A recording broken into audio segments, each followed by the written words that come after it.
Saudara, pemerintah Aceh Besar telah menyiapkan sedikitnya 17 lokasi tempat penginapan bagi atlet PON ke-21 Aceh Sumut yang akan bertanding di kabupaten setempat. Selain hotel dan wisma atlet, sejumlah homestay juga menjadi alternatif penginapan yang telah diusulkan ke panitia besar acara olahraga nasional tersebut.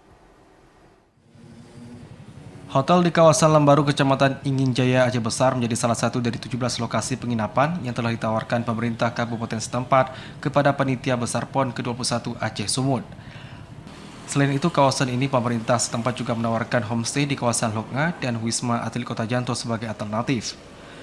Ke-17 lokasi penginapan telah disampaikan pemerintah setempat kepada Dinas Tenaga Kerja dan Mobilitas Penduduk Aceh selaku panitia bidang akomodasi PON ini. Menurut Kepala Dinas Pariwisata dan Olahraga Aceh Besar, lokasi yang ditawarkan sudah memenuhi kriteria dari sisi jarak tempuh ke lokasi pertandingan. Begitupun sejumlah lokasi dinilai belum memenuhi kriteria karena fasilitas yang belum memadai, sebagaimana penginapan bagi atlet PON yang harus setara hotel bintang 3. Beberapa fasilitas khususnya Wisma Atlet Janto dinilai perlu mendapat subsidi panitia untuk pembenahan beberapa fasilitasnya. Untuk penginapan atlet ini kamarnya harus setara dengan hotel bintang 3 misalnya. Nah, ini yang perlu kita komunikasikan dengan pihak PB PON supaya nantinya atlet yang nginap di Aceh Besar maupun di seluruh Aceh ini tidak istilahnya nyaman, tidak ada yang kurang terhadap pelayanan di bidang akomodasi.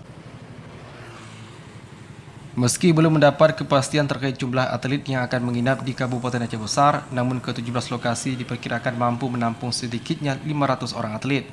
Pemerintah setempat telah melakukan survei lokasi dan berharap penginapan ditawarkan dapat disetujui.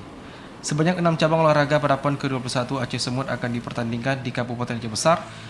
Selain para layang dan kuras serta terjun payung, Aceh Besar menjadi lokasi penyelenggara bagi cabang olahraga dayung, menembak, dan selancar. Dari Aceh Besar, Arman Konadi, TVRI Aceh melaporkan.